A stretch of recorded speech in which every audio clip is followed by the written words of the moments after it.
Hi friends, அஸ்ஸலாமு அலைக்கும். எல்லோரும் எப்படி இருக்கீங்க?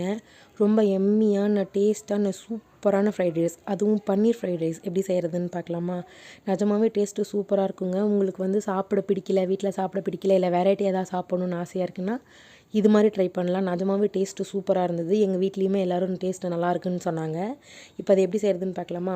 அதுக்கு ஃபஸ்ட்டு கடாய் வச்சுட்டு கடாயில் கொஞ்சமாக எண்ணெய் ஊற்றி கொஞ்சமாக கடுகு, கொஞ்சமாக ஜீரகம், கொஞ்சமாக கடலப்பருப்பு போட்டு நல்லா பொரிய விட்டுக்கிட்டேன்.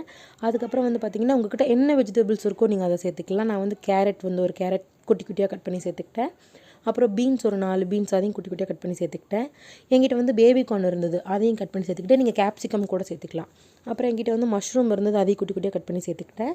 அதெல்லாம் லைட்டாக வதங்கினதுக்கப்புறம் என்கிட்ட பன்னீர் கொஞ்சம் இருந்தது. பன்னீர் நீங்கள் கொஞ்சமாக வேணும்னா கொஞ்சமாக போட்டுக்கலாம், இல்லை நிறைய வேணும்னா நிறைய போட்டுக்கலாம். உங்கள் டேஸ்ட்டுக்கு தகுந்த மாதிரி போட்டுக்கலாம். இந்த ஸ்டேஜில் உங்களுக்கு பெப்பர் வேணும்னா நீங்கள் பெப்பர் போட்டுக்கோங்க. நான் பெப்பர் போடலை.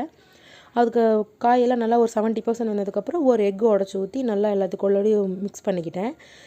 கூடவே கொஞ்சம் உப்பு, உங்களுக்கு டேஸ்ட்டுக்கு தகுந்த மாதிரி உப்பு சேர்த்துக்கோங்க. நல்லா எல்லாம் மிக்ஸ் பண்ணிவிட்டு காரத்துக்காக நான் என்ன பண்ணேன்னா, ஒரு ஸ்பூன் ரெட் சில்லி சாஸ், ஒரு ஸ்பூன் க்ரீன் சில்லி சாஸ், ஒரு ஸ்பூன் சோயா சாஸ், அதில் கொஞ்சமாக வெள்ளை எள்ளு சேர்த்து நல்லா மிக்ஸ் பண்ணிக்கிட்டேன். அந்த எக்கோடையும் வெஜிடபிள்ஸோடையும் லாஸ்ட்டாக சாப்பாடு, ஒரு பவுல் சாப்பாடு. நான் இது ஒரு ஆளுக்கான அளவு சொல்லியிருக்கேன். உங்களுக்கு இன்னும் 2-3 பேர் இருக்கீங்க, இதெல்லாம் அப்படியே டபுள் மடங்கு போட்டுக்கோங்க. எல்லாம் ஒன்றா மிக்ஸ் பண்ணிவிட்டு அடுப்பு ஆஃப் பண்ணிவிட்டு கடைசியாக கொத்தமல்லி தூவி இறக்குங்க. உங்கள்கிட்ட ஸ்ப்ரிங் ஆனியன் இருந்தால் அதுவும் சேர்த்துக்கலாம். பவுலில் மாற்றி வாயில் சாப்பிட்டு பார்த்தா நிஜமாக சொல்கிறேங்க, செம்ம டேஸ்ட்டாக இருந்தது. என் பையனும் சாப்பிட்டு அம்மா சூப்பராக இருக்குமா, எம்மியாக இருக்குமா அப்படின்னு சொன்னால். மறக்காமல் நீங்களும் வீட்டில் ட்ரை பண்ணுங்கள். பாய்.